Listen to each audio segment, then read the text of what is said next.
What's going on, guys, and welcome to episode 459 here today of #AskGSM for Wednesday, September 14th, 2022. I am Graham GSM Matthews. Hope you guys are doing well and having a great week so far. If you want to send in a question to the show, you can do so by tweeting me on the Twitter machine at WrestleRant with the #AskGSM. Find me on Facebook as well at facebook.com/Graham.GSM.Matthews. Drop a comment on the post I usually put up on Tuesday nights, if not on the wall itself. And last but certainly not least, drop your question down below on the comment section on this very video. I'll include your question in next week's edition. Let's get right into it. Micah Does It from YouTube. Their first question was, when he comes back, who should Logan Paul feud with next? That's a good question, because he was very impressive in his SummerSlam singles debut against The Miz. They didn't really leave the door open for any potential. I mean, obviously he'll be back, but it doesn't look like he'll be back anytime soon. He's got that boxing fight coming up, I think, in a couple of months, if not in December or November. I don't remember exactly, but he'll be having his sights set on that for the foreseeable future. When he comes back to WWE, either for the Rumble or probably for WrestleMania, I don't think he'll be at the next Saudi show, which is going to be in like November, I think. If he's back for Mania season, who does he work with? Now, if he managed to win people over as a babyface, which I never thought would be the case, with his SummerSlam match, which was very good with The Miz, I'm not really sure if there's any one obvious opponent that Paul can face. I mean, they're obviously going to make something work. So many things can change between now and March, now and February. I mean, he wasn't introduced to WWE TV as Miz's partner until like late February, early March, right before WrestleMania last year. They weren't setting that up as early as January. So, looking at the current roster, I thought The Miz was the perfect partner for him at Mania last year. I thought The Miz was the perfect first opponent for him at SummerSlam last year. I don't know, I'm just kind of trying to think what else you can really have him do. I mean, if he's not challenging for a championship, and at this point I don't think he should, if ever. Especially not for a world title, obviously. I don't know, you just kind of look at the lay of the land. If he's going to be a babyface, what heels do you have? Kevin Owens would have been perfect. Kevin Owens deserves a little bit better than a celebrity match at Mania this year.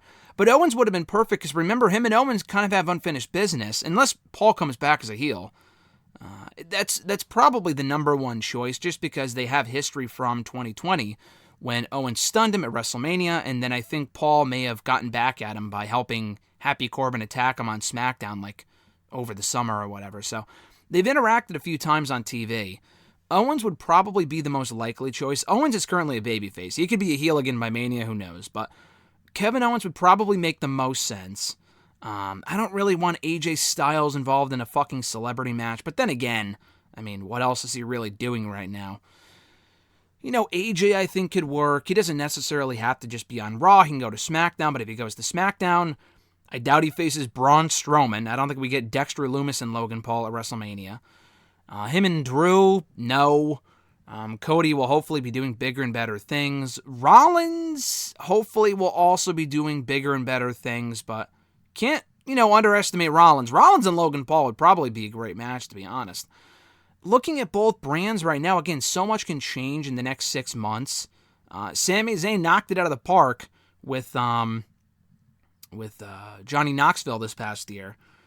You could do that. I'm still kind of hoping at this point, I mean, I know it's 6 months away, you can drag out the Sami Zayn, Kevin Owens, Uso story till Mania and do the payoff there. At this point, I kind of hope they do. If you don't do that, then yeah, Zayn and Paul could work, but hopefully by that point, Sami Zayn's a babyface, and they're trying to push Logan Paul as a babyface. I don't know. They don't really have a lot of strong heels in either show. I don't think we get Logan Paul in, like, Gunther, for example. Although Gunther beating the fuck out of him would be very entertaining. You know, man, I don't really know. On Raw, the only people I really can think of are the fucking Miz, who we already saw.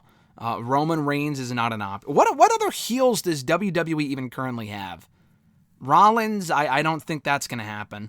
Gunther, I already mentioned, that would be entertaining. I honestly don't really know. I'm going to say Kevin Owens or Sammy, but I'm kind of hoping in AJ is AJ is the dark horse. But I'm hoping all three of those guys are doing bigger and better things. Although Logan Paul's a notable name, don't get me wrong. He is a high-profile match at WrestleMania because he's a notable name. All eyes will be on him again and whatever. But I'm kind of hoping he's going to be doing more come Mania or at least they'll be doing more come Mania than facing a celebrity for a match that Logan Paul's probably going to win. Micah does its second question. How would you book an AJ Lee return who would you have her feud with? Well, you can't really book an AJ Lee return because she can't come back. She's noted many times in interviews that she has like a spinal issue or a back, I think it was a neck issue actually, that kind of forced her to retire back in 2015. She was already having injury issues back in 2014. She took time off a couple different times, I think due to that injury if I'm not mistaken, but she toughed it out. She did WrestleMania, the night after WrestleMania in 2015, and then retired like a couple days later. And I mean, I have seen people say, oh, she hasn't wrestled anywhere because she retired when her contract wasn't up, so that disqualifies her from wrestling anywhere else. I feel like if we were going to see AJ Lee back in the ring, we would have seen it by now. She's doing the behind-the-scenes stuff with Women of Wrestling. I don't think she's interested in an in-ring return. I don't think she can even do an in-ring return. Though that said, I mean, the whole situation with Punk and AEW, whether he's coming back, we still don't know whether he's going to resurface in AEW or not come next year, even once he's healthy. There's a very good chance they let go of Punk or Punk doesn't want to come back. We're not really sure. Because again, as I've said before, as I talked about last week, Punk seems to be a very stubborn individual. If he doesn't want to apologize and make amends with the people that he talks shit about, regardless of whether they were in the wrong or not, I feel like everyone was kind of in the wrong to a certain extent, then he may not be back. But if that was not the case, that situation notwithstanding, then her coming back just to celebrate with Punk becoming champion, not unlike Dynamite, but I was talking with Alexis about this a couple of weeks ago. I think it would have been cool if you had like him win the title at Double or Nothing, or honestly even in Chicago. Maybe he wouldn't have been as upset if his wife was there with him, but he wins back the belt in Chicago, which is where they live, by all accounts, and she just comes out on the stage and celebrates with him. You couldn't really do it there, though, because you had MJF come back. So I feel like if the MJF-Punk feud continued, maybe you could have MJF. I don't know if he would have taken shots at her. I'm not sure if Punk would have allowed that. But whatever. So, yeah, that probably would have been the time to do it. When he won the belt at Double or Nothing, which I don't think she was there for, but it would have been cool if she was. But definitely in Chicago. I'm not even sure if she was in the building. They didn't show her on camera. The fucking dog was there. Larry was there. I'm not sure if she was there. I'm not exactly sure, but that probably would have been the best thing to do. Because you can't have her out there, first of all, getting physical, because I don't think she can. But not even that. Like, you can't have her in there doing anything storyline-wise. Like, the Beth Phoenix thing was a different story in WWE. Her coming to Edge's aid and fending off Rhea, they didn't lead anywhere in the moment, but I'm hoping they do go back to that because I think Rhea and Beth would be a really good match and I want to see it. That can actually lead somewhere. If it doesn't lead somewhere, I'm not really sure why they would have done that, because it gets people's hopes up for a match that's not going to happen. This is wrestling. Everything happens for a reason. Everything is a work for a reason. So if you have AJ Lee in there doing something and you get heat on her or she gets shit on her, whatever, she can't give that other person their comeuppance because she can't get physical, then what's the point?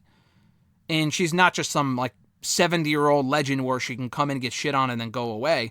No, I mean, AJ Lee is great. She's still obviously very young. She's in her 30s, I think. Maybe. I think, isn't she early 30s? I don't know. I mean, she has to be. I mean, Punk's 43. I doubt she's 29. But still, I don't think she comes back. It would have been cool if she was healthy, if that's your question. If she was healthy, I don't even know if AEW would be the right place for her. I mean, their women's division is such... I mean, her and Britt Baker would be interesting from a character standpoint, but it's such not a priority for them. It's so obvious that it's clearly not a priority. We've talked about it before here and on many other platforms. I don't know if that would be the best place for her. I just feel like her back in WWE for one last real run, which we kind of got in 2014 to 2015, to be honest. That was her final run without us even knowing it was her final run. She probably knew that because she was there for a good year after Punk walked out. She was still there from... Punk walked out in January 2014. I mean, she took time off here and there for a couple months in between, but she was there through April of 2015. That's well over a year. And she had her program with Paige, and she reignited her feud with the Bella Twins, and she was champion a couple more times. She had her Mania matches. So that really was kind of her final run, and that Paige feud was really just meant to kind of elevate Paige, and arguably it did, although I think AJ won all their matches in the end. But nonetheless, they worked well together and had decent matches. But her being back and working with Bayley, honestly, I feel like would be great. They had one match, I think, in NXT 9 years ago when AJ Lee was... I think it might have been for the Divas Championship. It was on NXT TV. You can watch it now on Peacock or on the network elsewhere. They definitely did have a match. I remember watching it. And AJ actually wore a Bayley shirt when she left the company in 2015. Her final match on Raw the night after WrestleMania, she was wearing a Bayley shirt during that match. It was that purple I'm a Hugger t-shirt, I think. So I think like a modern-day Bayley with her current heel form against the babyface returning AJ Lee, if she was healthy and she wanted to come back and neither of those things are the case, then that would have been great. That to me probably would have been the best AJ Lee return. Probably with Bayley. Her and Sasha could have done some cool stuff. Maybe, I don't know, Becky and AJ and Charlotte and AJ don't really scream to me as being dream matches. Not that Bayley and AJ is a dream match. I'm sure the match would be good, but not like a 5-star classic. But from a character feuding standpoint, from a storyline standpoint, I do think it would have been entertaining. His third question, kind of a booking scenario here, he says, what do you think about doing Randy Orton versus Roman Reigns at the 2023 Royal Rumble for the titles? We all know Randy Orton will eventually come up short. He will be so upset and so obsessed at getting another shot that he would soon realize the Rumble would be taking place, and unfortunately he's not in it, so he takes out Matt Riddle, turns heel, and takes his Royal Rumble spot, setting up their feud for WrestleMania 39. What do you think? The turn with Riddle and Orton has to be done in a way where it's not abrupt. I mean, you could do that like with The Shield, but I think it would make more sense if you told a longer form story. I mean, then again, I guess it can be abrupt because everyone kind of expects Orton to turn on him anyway, so doing it when people least expect it would be cool. I actually don't mind that idea. That's not a bad idea at all. The only thing I wouldn't do is that the turn with Orton has to be a big deal. I mean, I guess it could be abrupt. I take back what I said. The only thing is if you have him attack Riddle, because you're saying we get like Roman and Randy at the Rumble, and then Randy loses to Roman, wants to be in the Rumble, attacks Riddle at backstage. I mean, his heel turn shouldn't happen backstage because that's going to be a big moment. That's my only criticism of your booking scenario here. Otherwise, I think Riddle and Randy for WrestleMania makes sense. They probably were going to do it at Mania this past year, if not at SummerSlam in 2021. And they didn't because they wanted to hold out and they struck gold together and they were great as a tag team and they still are, hopefully when they come back. Hopefully when they come back, they still reunite, do the tag stuff, properly finish off that story, and then Orton turns on Riddle. People have suggested, what if it's Riddle turning on Randy? Randy's going to be so over when he gets back. I wouldn't have him turn on him when he immediately gets back. But Riddle has shown in Randy's absence that he can be a great, serious babyface on his own. I feel like turning him heel would be a mistake.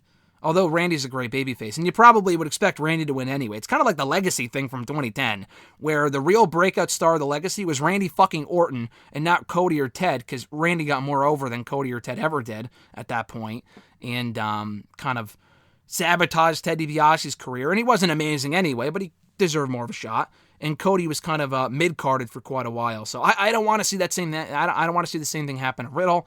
Not suggesting that you're saying that. You're suggesting the Orton heel turn. I agree with you, but some people have said, oh, maybe if you can turn Randy Orton face and have Riddle be the heel. I wouldn't do that personally. But anyway, that's not a bad idea. I wouldn't book it exactly like that, but something along those lines, yeah, I do think. We still don't know when Randy's going to be back. He might not even be back for Mania. He might be back, like, after Mania. Like, I know that sounds like a long time, but Randy has been gone for, like, long stretches of time with some of these injuries. Like, he's been gone for well over a year at certain points. It sucks to say, but, I mean, he is getting older, and he is injury-prone and stuff, and whatever, and apparently this injury was pretty serious. And from what Riddle said to me when we did our interview, which I'll post here on the channel soon, when we saw him at Springfield at a house show, and we were talking about, other stuff during the course of the interview, but I brought up the Randy Orton thing. And he could have been working me, that's what wrestlers do. But he made it sound like I asked him, like, when the last time he spoke to Randy was, and if he could offer any update on his status. It sounds like Randy needs surgery on whatever he needs surgery on. Like, I don't think he's had surgery yet, and he's been gone since May, which was 4 months ago. He kind of made it sound like that Orton would just be enjoying the rest of the summer as a dad with his family and then going under the knife like around now or next month. Now, that might not be accurate. He may have already gotten surgery. That was the impression I got from talking to Riddle, who seems to talk to him on the regular. And I think Riddle would have at least a decent idea of when Orton might be cleared, and he's not going to say that. But just because they talk so often, and it also kind of affects Riddle as far as what they do with Riddle when he comes back. So I do think Riddle and Orton is the way to go for Mania. Orton, hopefully, ideally, would be back in the next couple months. You could do him and Roman, as you mentioned. Those two at the Rumble would be great, because I was hoping that would be the SummerSlam match. Like you said, Randy's not winning, nor should he. But it would be a great match for the Rumble because it won't headline the Rumble, but it would be a great attraction for that show, and people are really going to want to see Randy Orton beat Roman Reigns. He won't, and then because he's so obsessed with the whole becoming champion thing, he turns on Riddle out of nowhere, and then build into a WrestleMania match between the two. That, to me, makes a lot of sense. Central Man Network, also from YouTube, their question was, who, in your opinion, is the worst in 2022 so far, worst wrestler in 2022 so far, due to bad booking or no good in the ring, Mike Talker, in both WWE and AEW? I'm sure there's several choices. I mean, I feel like I have a lot more best wrestlers of each company than worst. There's not a lot of people that have had bad years. I mean, some people have had disappointing years. There's very few people that I would say, oh, their booking has been awful, and they suck in the ring, and they're just not good talkers. I have two answers for both companies, not respectively. One answer for AEW, one answer for WWE, for two different reasons. In WWE, and there's probably more that come to mind, that would come to mind if I spent more time thinking about it, but off the top of my head, Omos. Nice guy, met him in Mania over Mania weekend, really nice guy. As a character on the show, he should not be a character on the show.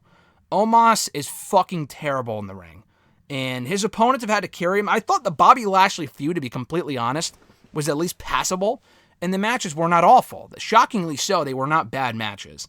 But even still, Omos should not be a regular on Raw or any primetime television show.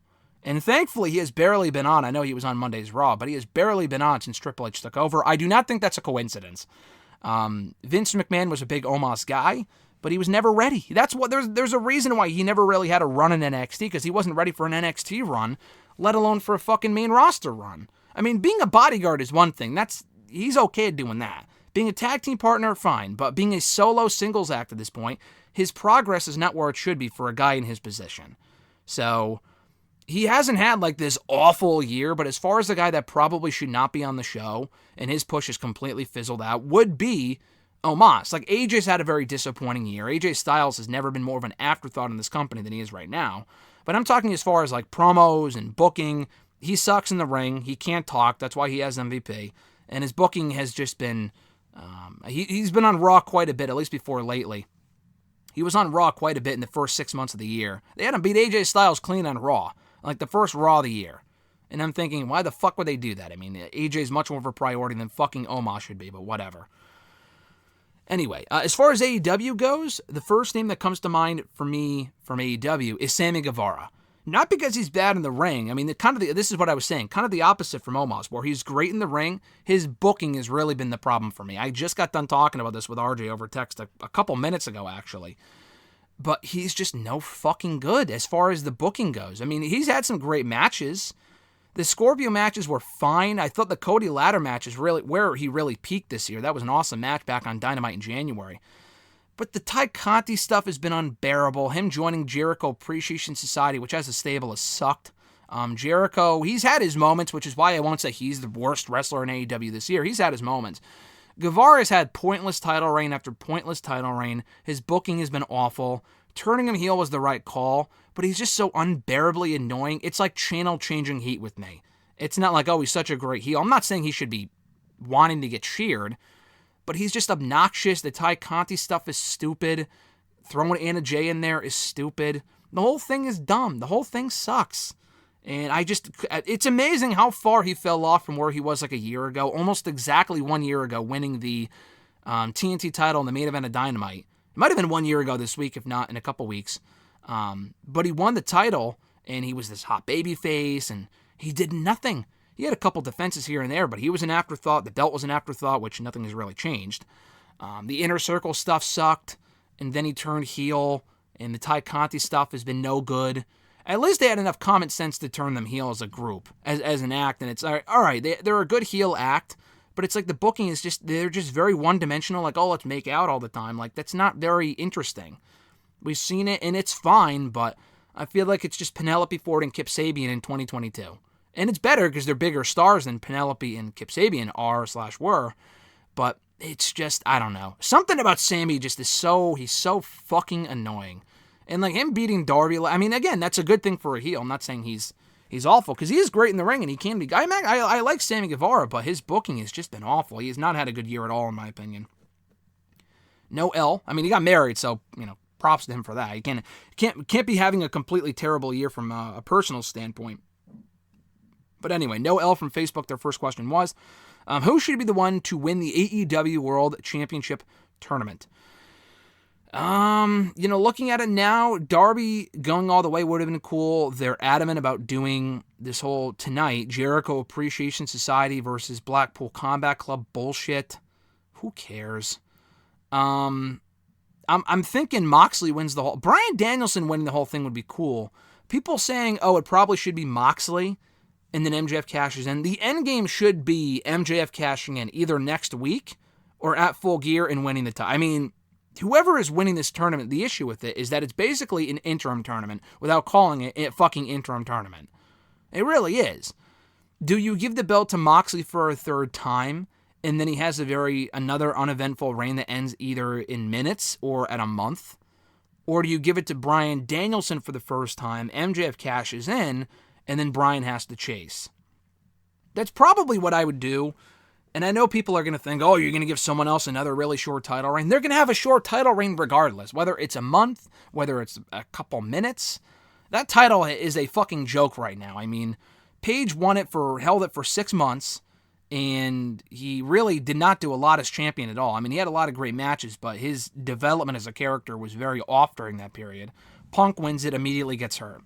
Interim champion crowned a month later. Moxley, decent champion over the summer, beats Punk in the, unification match, and his second reign officially kicks off in late August, only holds it for about a week before he loses it back to Punk at All Out, who becomes a 2-time champion, who then immediately has to vacate it due to injury and his suspension. So the title needs a lot of rehabbing.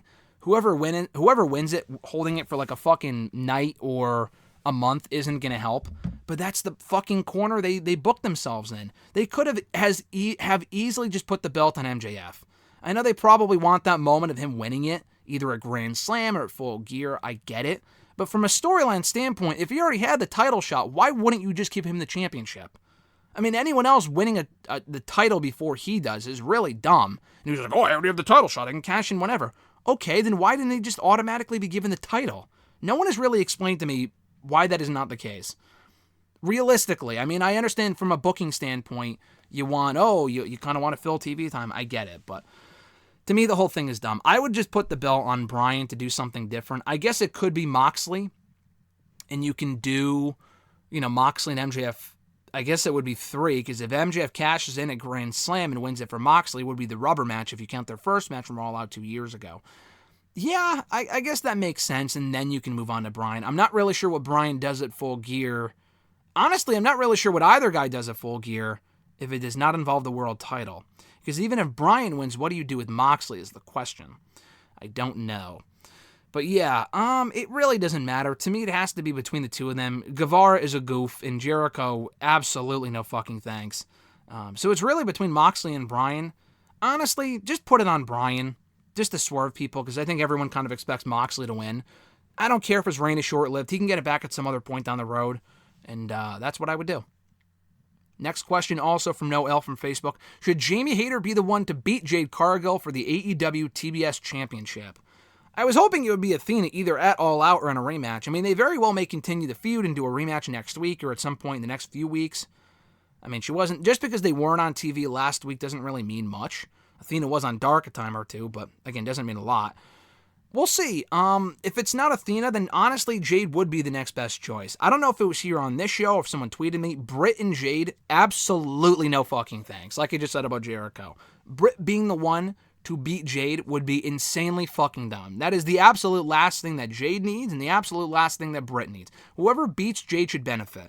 Britt was already champion for a year and she won that dumb Owen Hart Women's Tournament Cup shit back in May that really didn't serve much of a purpose aside from, it honored Owen, which was the whole purpose, and that was great. From a booking standpoint, winning that thing didn't mean jack shit because Cole got hurt and left anyway, took time off. And Britt, not that she should be carrying around that championship for months on end, but what did it really accomplish? It didn't make a new star. It was just kind of a waste of time. But anyway, I do not want to see Britt beat Jade. Athena, if they drag it out, then Athena. Chris Statlander will not be back in time. Jade Cargill is as close of a homegrown star as you can get to beating Jade. Ruby has already lost to her. Thunder Rosa, no. That would be months anyway until that could happen. Hikaru Shida, no, I don't really want to see that. Riho, God, no. Honestly, Jamie Hayter would make sense. The problem with the Jamie Hayter thing is that she first has to feud with Britt Baker, and Britt Baker and her probably won't have their first match until Full Gear. That's another several months with Jade as champion. Can we get away with Jade as champion? I mean, it's basically the Roman Reigns. The difference between Roman Reigns and Jade holding onto their belts is, at least with Roman, first of all, he's not full-time, which is a problem, but the thing with being full-time is that he's not defending the championship every month. And even if he was defending the title every month, he would have plenty of opponents. Honestly, there's still plenty of opponents left for Roman Reigns to face as champion. How many actual credible challengers does Jade have left to defend her title against? Jamie at some point? Cool. Britt? No. Shida? I mean, maybe if they can make a feud out of that. Serena's busy. Riho is, I don't know if she's even an option right now. I don't want to really see that anyway. Chris is gone. Athena, you could do a rematch, but again, how long are you going to really drag that out for? They've already dragged that out for 3 months. Yeah, I don't know. It would just be the problem with her, with Jamie being the one to do it. It wouldn't be for a while. It probably wouldn't be until next year. And I'm not sure if Jade should be champion for another 4 months. I mean, she's had a good reign. She's been booked strong, but it's already getting old. She doesn't have a lot of opponents. Her matches aren't great. I think for her, for the sake of her own character development and her momentum, she should probably lose the championship and do something else. She's already getting stale, and Jade's a star. I don't want to see her get stale. I feel like she will be stale or continue to get stale if she holds the championship until 2023, which at this point will probably be the case, let's be honest. Boss Antelope 86 from Twitter. Do you think that the world title tournament in AEW is thrown together, and how would you book the tournament? Yeah, it is. I mean, I discussed this on WrestleRant Radio with RJ. I put up the clip here on the channel last Thursday, so check it out. But I do think it's thrown together. I mean, the issue is, to Tony Khan's credit, it had to be thrown together because this was never the original plan. I mean, Punk won the title, and we were probably going to get Punk and MJF, I would assume, at Grand Slam. And now that entire thing is fucked up due to Punk, basically killing his career with that post-show media scrum. What do you do now? Here's my criticism that I went off on last week, and I shit on Sammy Guevara. I think Sammy Guevara is a great wrestler. Like I said, he seems like a nice guy, but from a booking standpoint, the guy's not interesting at all. He should be nowhere near a fucking world title tournament. And my whole thing, people jumped down my throat for saying that Powerhouse Hobbs should be in there instead of Sammy. Well, Powerhouse Hobbs isn't a former champion. No fucking shit. I've been watching the product. My point was, as I added in the clarification tweet right after that, was the fact that I would rather see fresh faces like Powerhouse Hobbs in there and people like Ricky Starks. Oh, you can't have Powerhouse Hobbs lose. Yeah, you can. It's called fucking countout. You don't have to do it every week. But they could do it more than they do. You should not be putting people in tournaments just because they can't lose. I mean, he's not undefeated. Powerhouse Hobbs can fucking lose, or he can lose by DQ or countout. It's not that big of a deal. So I would rather see people like that in there instead of literally every tournament match, I'm pretty sure is a rematch. I'm not even kidding. So last week we got Darby and Sammy. We've seen that 4 times. We got Paige and Bryan. That was the 3rd time we've gotten that match in the last year alone. And they're all great matches, don't get me wrong, but they're all rematches. I mean, there's no doubt about that.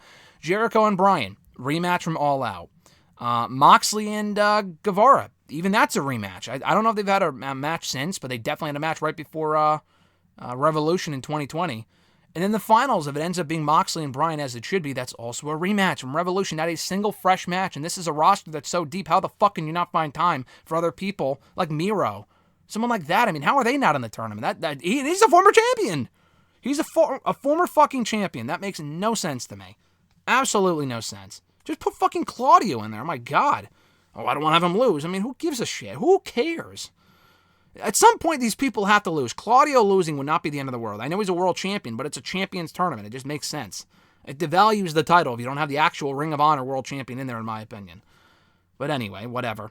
I thought the actual makeup of the tournament was not good, but how I would book it was with fresh people. I would rather see fresh people in the spot, but it's a double-edged sword because, like I said, whoever wins this tournament, which is basically an interim tournament without actually calling it an interim tournament, is going to lose to MJF either that night or at Full Gear. If they don't do it that night, I don't think they'll do it a week later. I think it would either be that night or they'll wait until Full Gear to do the match. If he's a heel and he can cash it in any time, which they've never actually done before, like a Money in the Bank contract, and he's a heel, it wouldn't make sense for him to do that. If he can't cash it in like that moment without enough notice, then they'll save it for Full Gear, I would imagine. But anyway, I just want to see fresh faces in the title picture. I love Moxley. He's done great work all year. I'm kind of done with him in the main event scene right now. Punk, I mean, he was in the main event scene a lot. He never really got a run, but he got hurt twice, so that experiment should probably be over. Jericho, come on, man. Give me some fresh people. Bryan, I get, but, like, give me some more. Darby Allin should absolutely be in the fucking I mean, he's doing nothing. This guy's doing absolutely fucking nothing. Why? I don't get it. Give me fresh people. Not the same old 6 stars.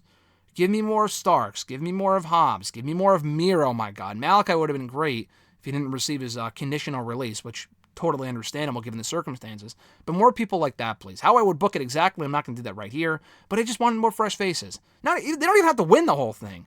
But more people that we don't see on TV normally. Kind of like the NXT Breakout Tournament with the men and women.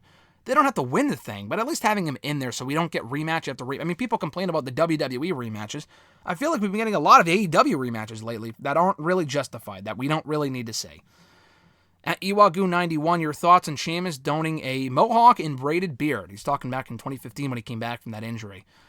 He looked stupid, as the crowd told him that night. He looked dumb, but that was the point. He wanted to reinvent himself with a new music, new look, new everything. I thought it fit. I thought it was really stupid at first, but it kind of fit that heel persona he was going for at that point. And I thought he did some really, really good underrated work in 2015. So, I mean, the braided beard was a little silly, and eventually he ditched it. But, I mean, you kind of just get used to it after a while, and it worked for him as a heel. Though I mean, if I had to choose, I prefer the classic Sheamus look that we have now as opposed to the mohawk. But he made it work, though. Actually, he made it look pretty cool by the end. Do you see Sheamus winning the Intercontinental Championship off of Gunther? Do I? I honestly don't know. Do I want to see it? Yes. Do I think they will? Honestly, probably. I mean, it's Triple H. I have more faith in Triple H than I did Vince, but I really, really, really, really, really, really do not want to see Sheamus lose to Gunther only to have Gunther lose to fucking Braun Strowman. I mean, no thanks. Braun Strowman should be nowhere near the Intercontinental Championship. You could do the match. I'm fine with them doing the match. I think that'd be a pretty good match. Gunther, I think, and Strowman could really beat the fuck out of each other with chops and shit. I don't want to see Strowman win the championship. That would be disastrous. Sheamus deserves it. He has long earned it. He should have won it years ago. Better late than never. I mean, no one else really makes sense right now, unless it was like a Pete Dunne or something, who was then Pete Dunne, and kind of revenge for Pete Dunne losing the NXT. I mean, they could also bring this up because they've been acknowledging NXT and NXT UK stuff lately. Not so much their history, which is weird. Maybe because he's Butch. I don't know. But it would be cool because Pete Dunne never beat Walter in WWE. He may have beat him by DQ on NXT TV, NXT UK TV at one point. Maybe. I know they did a rematch after their match in Brooklyn and TakeOver New York back in 2019. I think Pete Dunne may have won that by DQ. The feud never really got a proper blow-off. And Pete Dunne never beat Walter. So having him be the one to beat Walter for the belt would be great. I think Pete Dunne as Intercontinental Champion would be awesome. Sheamus would be a great choice. No thanks on Braun. As far as someone new, like Solo would, I mean, I don't think it's Solo at this point should probably beat Walter, maybe just down the road, not now. But Sheamus honestly deserves it, either at WrestleMania or if they can wait a year until the UK show, that'd be great. I'm not sure. They may be on separate shows at that point. You should probably just do it at Mania. But I would, if they did another UK show, which I hope they announce at some point for either Cardiff or somewhere else in the UK next year, they should absolutely do another Clash show, and Sheamus should win it there, in my opinion. I know that's a year from now, but Walter can have a really long reign and bring prestige back to that championship, maybe break Honky Tonk Man's record, and I think it makes sense. But anyway, their next question, would you like to see War Games happen at Survivor Series? Yeah, especially now with NXT, it's just become forced. I mean, I thought War Games last year, every year I think it's becoming forced. They go out there and have a great match. Even last year's men's, specifically the men's, but the women's was good too. Both of the War Games matches have been great in recent years, but if there's no reason for it, and I know we're a couple months off from War Games, because they usually do it in December, November, there's just no reason for it currently in NXT. Like, who are you even going to put in it? Like, the whole NXT 2.0 versus NXT Black and Gold made sense, but that's over with, so I don't know. I'd rather just see them do it on the main roster at Survivor Series. It makes sense. And instead of doing the elimination match, I mean, at least one of the matches can be inside War Games. I think that'd be pretty fucking cool. At noob_n_co 19, or not 1991 anymore, His new username is at noob_n_co TV.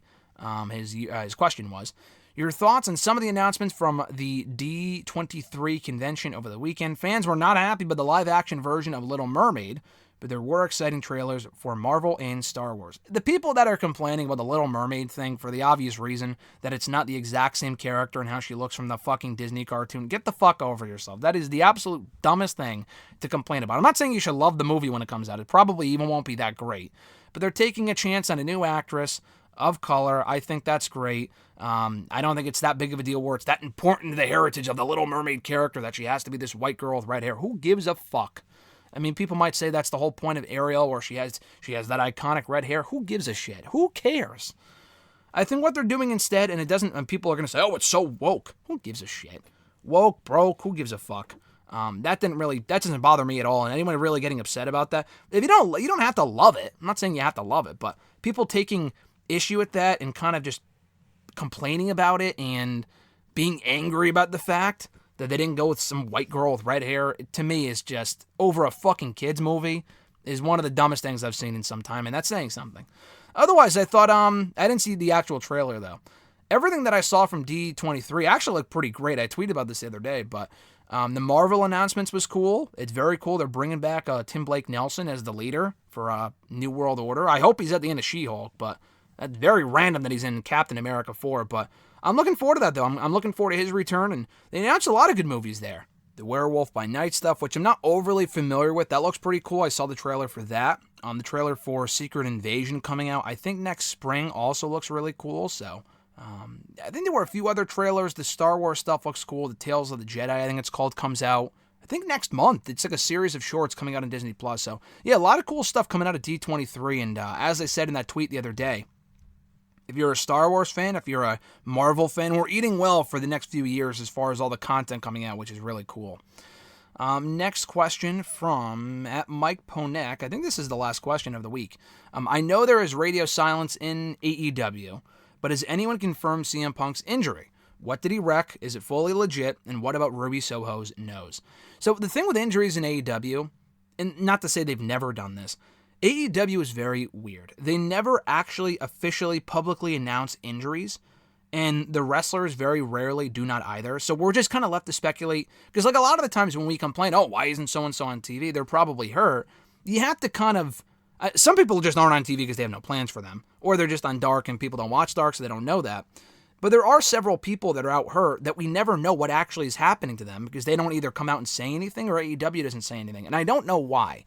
I'm not really sure what they're trying to hide by not announcing injury statuses. For some people that we know, okay, Kenny Omega's out hurt because he's doing this, that, and whatever. I'm not saying we need to know when they're coming back, because they want to keep that a surprise for booking purposes, I get it.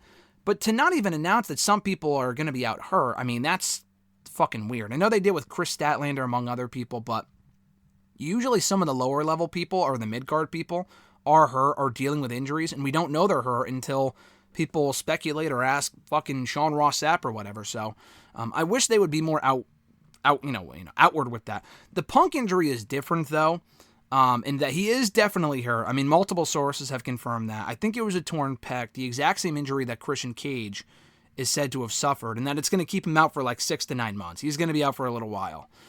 And that sucks, because they're both older, and the Punk situation is so messy anyway, where if you're Punk, it couldn't have happened at a better time if you're going to be out suspended anyway. But they didn't say that on TV, and I'm not overly surprised. They didn't say, oh, Punk's hurt, so that's why he's no longer champion. Because if they say that on TV, and these people watching the show, yeah, the casual viewers are thinking, okay, what the fuck happened to Punk and the Elite and whatever. But at the same time, how many actual casual viewers are there of AEW? Probably not a lot. So that is a weird thing to not even address where they are, or to not mention them by name when this man just won the main event of your pay-per-view 3 days earlier. But I don't blame them for coming up with a fake excuse, because we're all stupid enough to see through it, to say, oh, Punk's hurt and that's why he's no longer champion. I mean, it would have been nice if they said that for whatever reason, due to, they don't have to go in the exact reason, but Punk and the Elite are suspended. Just say that.